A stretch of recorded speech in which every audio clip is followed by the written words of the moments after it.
Welcome to United Financially. Good morning. Good morning. The podcast that makes money talk simple and approachable, or at least that is what we're shooting for. My name is Crystal Geiger, and I am with Financial Plus Credit Union. And I'm Josie Navarro with United Way of Eastern LaSalle County. I'm the Community Engagement Coordinator, and we are here with a special guest. Mark Platt, Edward Jones Financial Advisor. I've been an Edward Jones Financial Advisor right here in Ottawa my entire career, which is 22 years. And this is my first podcast, and I'm super excited to be able to sit with you today. Thank you, Mark. We're very excited to have you today. Absolutely. We'll all learn something. Absolutely. So I am excited to hear what you have to teach me and also our listeners out there that are interested. Absolutely. There's a million concepts. What's important is that you get good information. So one way to start is to call somebody like myself and say, hey, I'm new to this. I need some help. Guide me, get me started. At the most simple level, what we do for clients is we invest their hard-earned money and we try to grow that money. Most clients find that they're going to need some supplement to their Social Security or their pension retirement, and we can get that through years and years and years of putting a little bit of money away slowly and letting an investment portfolio grow. And in retirement, we want that investment portfolio to supplement your otherwise fixed income that you could get from Social Security or a pension. So that's really what we do. Okay. Which I know is growing in importance because a lot of people on Social Security right now they're not able to make the ends meet. It's really tough. If you've not looked at your Social Security statement, please do that. It's ssa.gov, and all you're going to do is log in and put your credentials in and set your PIN and password, and it's going to give you an idea of what your Social Security check will be. For most clients, they're going to see $2,000 to $2,500 a month. And I would challenge many of you to try to live within that check. Most people are not going to be able to do it. So you're going to have to do this on your own. They give you a statement that was your 401k savings account, and you've got to make that last. Yeah. You've got to take that balance and make that last your whole life. And that's where financial services really can help you to manage your risk and to understand what you're doing and ultimately to craft a plan to generate income, supplementing that Social Security check or pension. Okay. So as someone who is, well, for one thing, doesn't know anything about investing, learning a lot already. But in my mind, I'm thinking, well, I'm not going to retire for many years. When would be a good time for someone to start thinking about it? Is it ever too late to start thinking about it? No. The answer is yesterday. Okay. You were supposed to start yesterday, It's right? never too early. We've all heard this in some fashion, right? Investing is all about time in the market. It's not necessarily about timing the market. Matter of fact, it's very difficult to time the market. I would rather have a 20-something in my office contributing $25 a month to something than have them have waited till they were 35 or 40. Because we need that time in the market to compound that rate of return, right? Okay. Stocks basically over a long period of time just go up. They really do. And the trick is to try to own them as long as you possibly can so you can get the best overall rate. So the answer to your question is yesterday. You want to start right away, and if you haven't started, start now. There's a big misconception with investments. You don't have to have a lot of money to start a portfolio. There are apps out there today where you can invest as little as $10, a month, and you can. $10 is a good number for me. And you can pick a stock, right? You can pick an Apple or a Nike or something that you believe in, and you can buy systematically that same stock over and over and build a little bit of money into a larger pot. That's how I started, as an investor.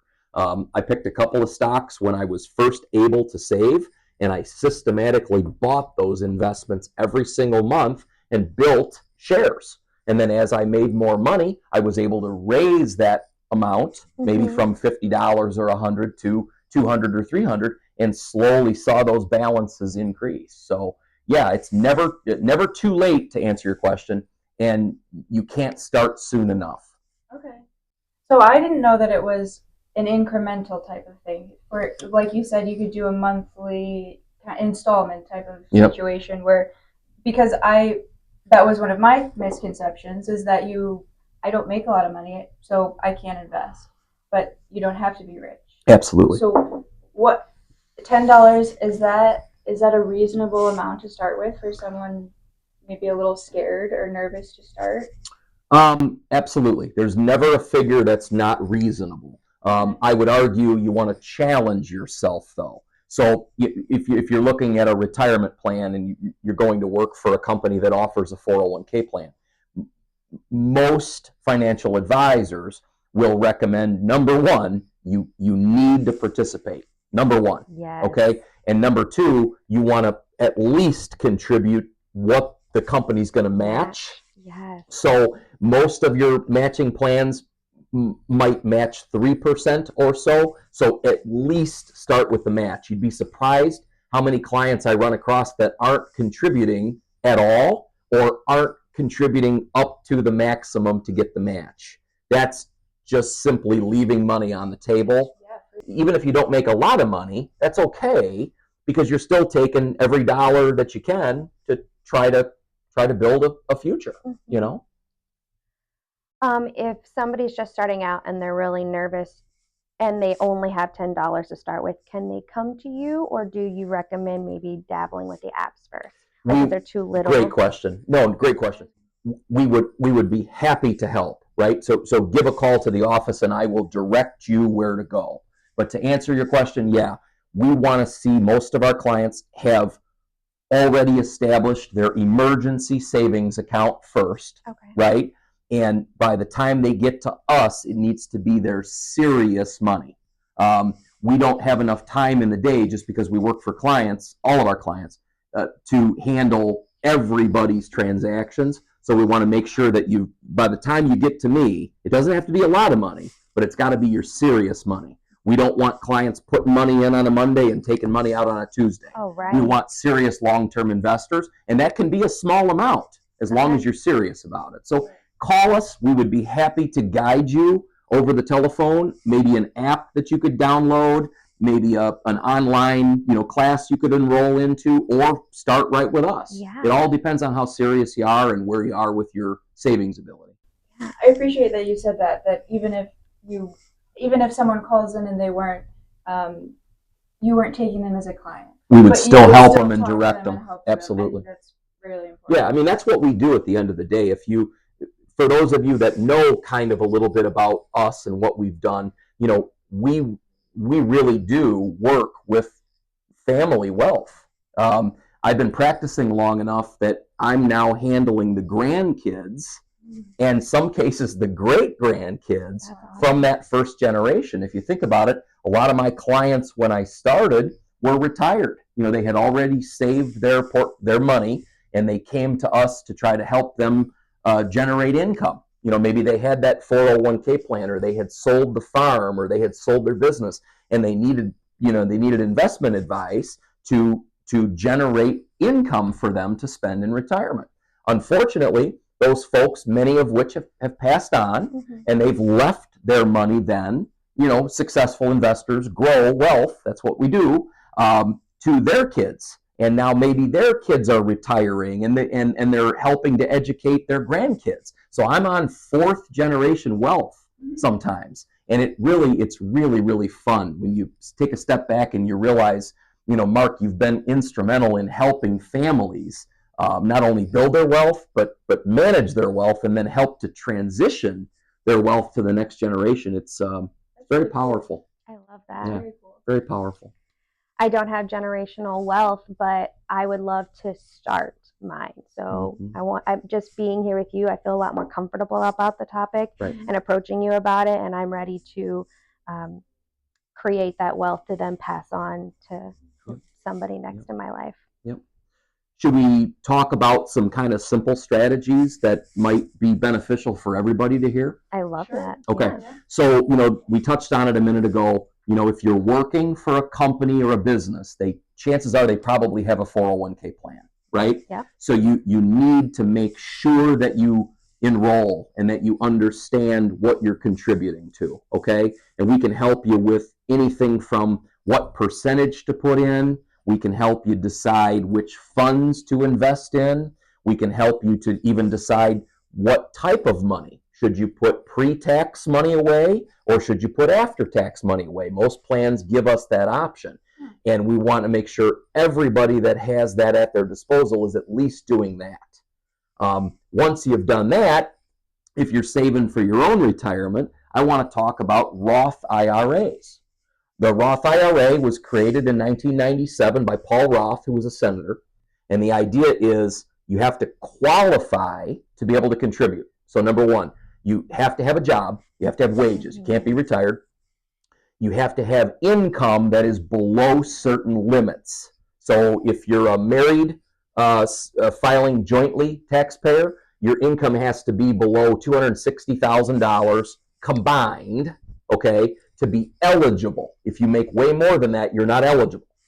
If you're a single filer, your income has to be below about 155, and as long as you're eligible, each of us can contribute money into the Roth IRA every year, and the limits are set by the IRS. So for all of us under age 50, we can contribute $7,000 this year maximum to the Roth. You don't have to put the full 7 in, okay? But the most you can do is 7. And the idea is if you invest, say, in stocks and bonds, you're going to grow that 7. And every year that you come in, you're going to put more money in and you're going to make the pot bigger.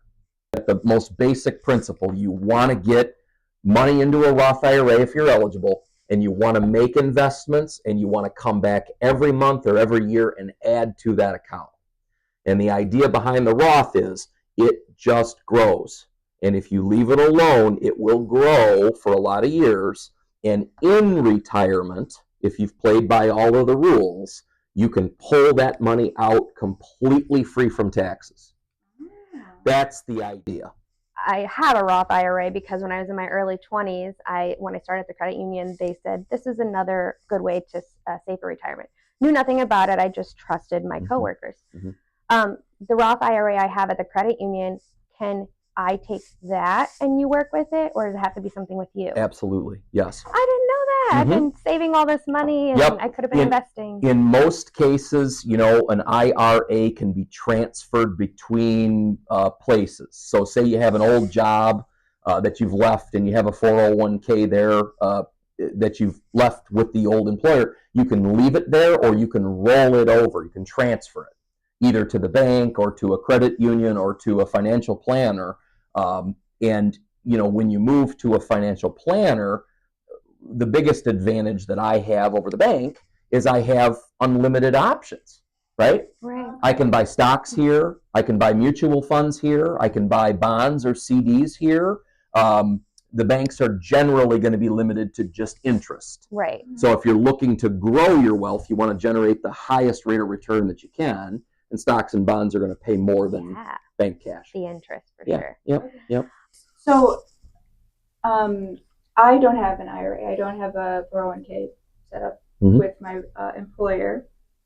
But would a Roth IRA be a good substitute for that then? Absolutely. Okay. Yep. Okay. That's good to know. As with anything, like we kind of where we started, there's Social Security and there's pensions, and we know that we're going to have to generate more income in retirement.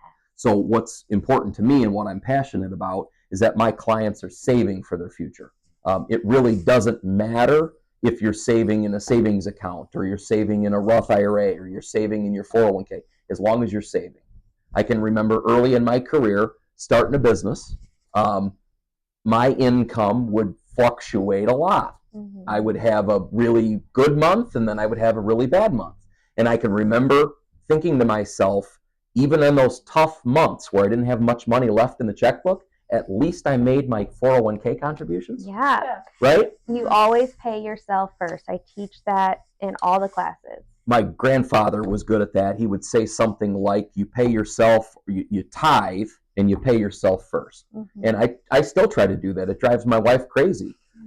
We don't leave much money in our checking account at the end of the month. We just don't. Mm-hmm. I know that once I get it out of the checking account, I get it invested, I'm earning a higher interest rate, number one. And I know that if I contribute and continue to contribute and I don't touch that portfolio, I'm seeing that value really grow. And look at the stock market the last couple, 3 years. Folks that have been invested have made a lot of money. Mm-hmm. So it's been a fun time to see your accounts grow. And when you do that, it just makes you want to continue to feed it. And it's like anything. Once you make that plan and you start, our job and our goal is just to keep you on the path. Just make sure you continue to drive yourself forward and you try to save a little bit more every month. So when you save your money in these stocks, it's called a portfolio. Mhm. Okay, just making sure I've heard the term. Yeah, portfolio. If you don't know, I just wanted to clear that. Yep. Okay. Yep. So we touched on the retirement plan at work. We touched on the Roth IRA.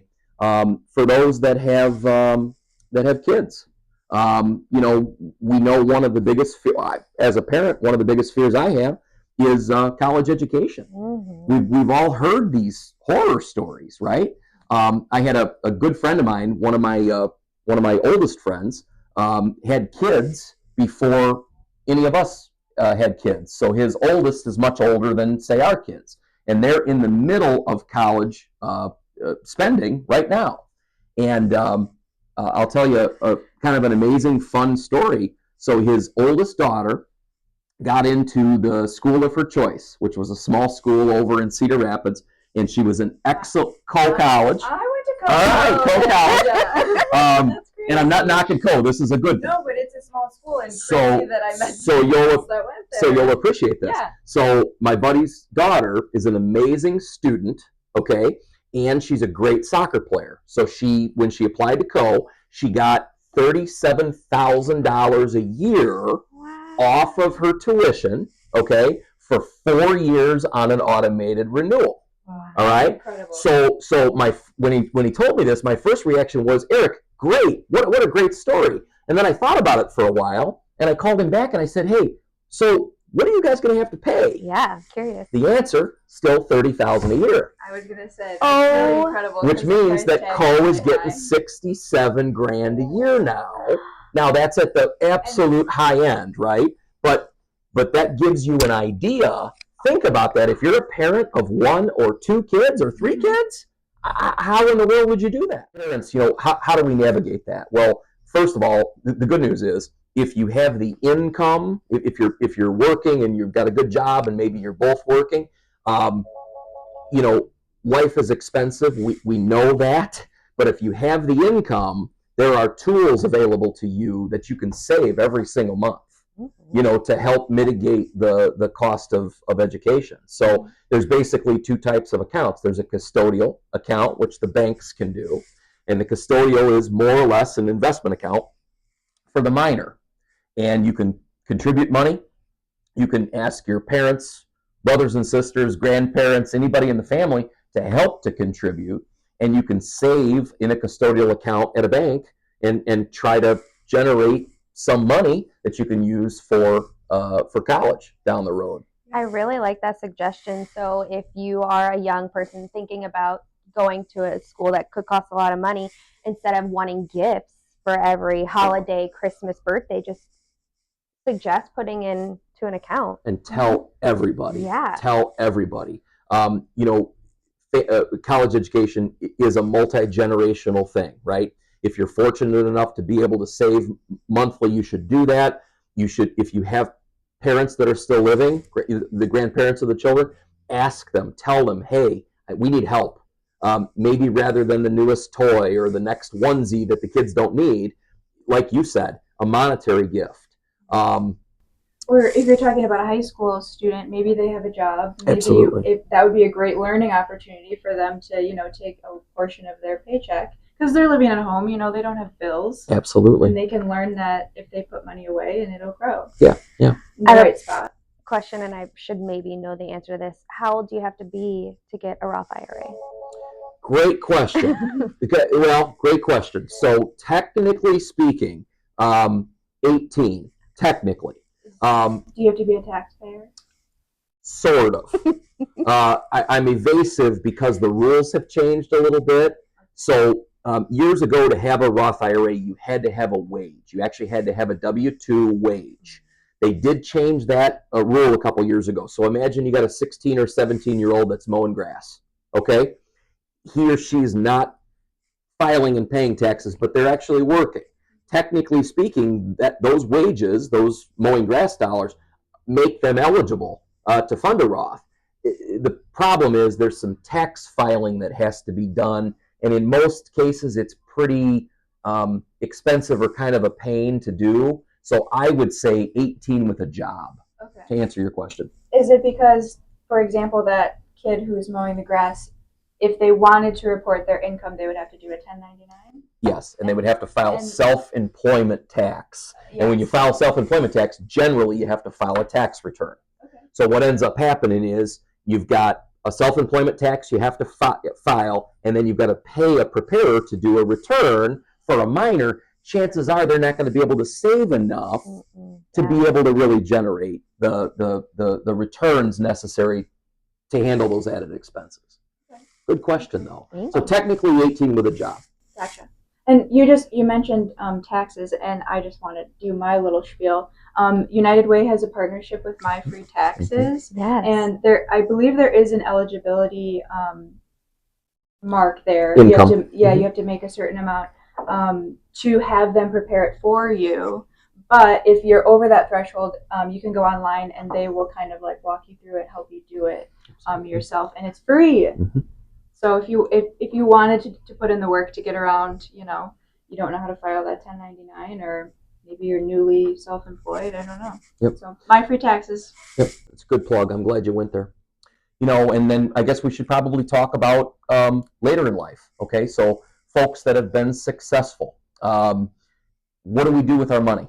So number one, we build portfolios to stand the test of time. We build portfolios that are not going to fall apart when the stock market goes down. We build portfolios that are multi-generational, meaning I expect that my clients who are 60 and are retiring are going to have more money in their account when they're 90 than they have now. And then that money is going to then be transitioned to their kids. Okay, so we build multi-generational wealth. Many of us probably have heard or have known someone who has inherited money, from a parent or a grandparent. And what an unbelievable opportunity, that is. Imagine if you were in your 40s or 50s and all of a sudden, heaven forbid, you lost a parent or a grandparent, but, you were able to pay off your mortgage, or you were able to help, educate your kids from the inheritance. Multi-generational wealth is a big thing. So what do you do once you've built the portfolio? For most clients, when they hit 73 years old, they are mandated to start taking money out of their retirement account. So imagine you've got a 401k plan at Caterpillar, and you've saved for 30 years, and then you've been retired for 20 years. And imagine there's $1 million in that account now because it's grown. You are required, even if you don't need the money, to take a minimum annual withdrawal when you're 73 or over. And that minimum withdrawal might be $40,000 or $45,000 a year based on that balance. Okay? The reason that you have to take a withdrawal is Uncle Sam, the government, wants their tax revenue. Okay? In that IRA, remember, you don't pay tax as it's growing. So imagine I've saved $100,000 of my own money, and over the life of the account, maybe it's grown to $400,000 because we've made good investments. None of that money has ever been taxed. It's been inside of one of those eggshells we talked about a minute ago. At 73, you're required to take a mandatory withdrawal so that Uncle Sam starts to get some taxes. So back to where I started. What do you do when you have that type of money? And say you don't need it. Maybe you've got a pension and Social Security. Maybe you've bought and purchased your home and you don't have a mortgage anymore. Maybe you've inherited some farmland or something and you don't need that money. There are charitable things that you can do with those dollars. I have a lot of my clients that will call me at December every year and say, "Hey, Mark, how much do I need to take out of my IRA this year? And I'll say, well, $10,000, Mr. Smith. And he'll say, okay, well, my wife and I have been making a list. We want to give money to the YMCA. We want to give money to the church. We want to give money to the American Cancer Society. Any of those donations that you are wanting to make or willing to make from your IRA, there's no tax on those donations. I love that. Instead of having to pay Uncle Sam that tax money because you gave it to a charitable organization for their benefit, there's no tax on it. So I have a lot of folks that deliberately want to do gifting every year to their passionate favorite charities. And if you do that from your retirement account, it's a tax-free withdrawal. So something really good for an older person to think about. I love that. With the charity, does it have to be so big or certain Nope, qualifications? just has to be a qualified charity. Can't be your kids, can't be your grandkids. Church, anybody that's United Way. I've been on the YMCA board for many years. We built a new building. Now we need to figure out how to pay for it. We've sent checks all over the country to various organizations for clients. And number one, we should do that anyway. Yes. If we can be charitable, if you've been fortunate enough. But number two, if you can get a little tax incentive, why not? Yeah, I agree. So I know a great place you could give a charitable donation. I got a few too. So there, we gave something from the beginning, kind of to the end. As we've talked through this, has there been any questions that you guys have come up with that you'd like me to address? My biggest question is knowing like the timing aspect of it, like when you put your money in, and how do you know when to take it out? A good question. That is a good question. Your time frame, your investment time frame, right? One of the questions I'll ask clients when they come in with money to invest is, what's this for? Are you saving for a car that you're going to need this next year? Are you saving for a 4-year-old's college education where you got 13, 14, 15 years? Or are you saving for your retirement? And based on that answer, I'm going to help to advise them as to what level of risk, right? I know that markets fluctuate, but I also know if I have a 5-year time frame or longer, I have a very high probability. If you give the markets time, you're going to have a positive return. And I know if I've got time, I can be more aggressive. Does that help you? It does. So the answer is based on your goal. If you're saving for a car, we know that we've got to buy that car in a couple of years. And we're going to keep those investments relatively stable, very safe. If we know we're saving for a 4-year-old's college education, turn it loose. We got 12, 13, 14 years probably to let that build. If we've got a 30-something that's saving for retirement, and we know we probably can't retire till 62, we got 32 years. We're going to let that money really grow. That's a great question, and that's something a financial advisor can answer like that. Okay. Yep. That was great. Yeah, I'm super excited and interested just sitting here with you and talking because I've been very curious about this, but very scared, and you're making it feel very comfortable. Don't be afraid. You're number one, you're dealing with professionals. We are regulated by the New York Stock Exchange. We're regulated by FINRA. We have to be ethical. If we're not ethical, we're not going to stay in business. That's just the way it is. Do your research, though. Understand. Look for experience. Look for financial advisors that have lots of investments they can show you. As you build a portfolio, was your reference a few minutes ago, you want to work with some firm or someone that has the availability, to purchase stocks, bonds, CDs, mutual funds, annuities, retirement accounts. So look for a financial planner that's got experience, that frankly has a big name behind them, whether it's an Edward Jones or a Merrill Lynch or somebody that's been in business for a long time. And make sure that they have lots of products in which they can show you, that they're not a one-horse show.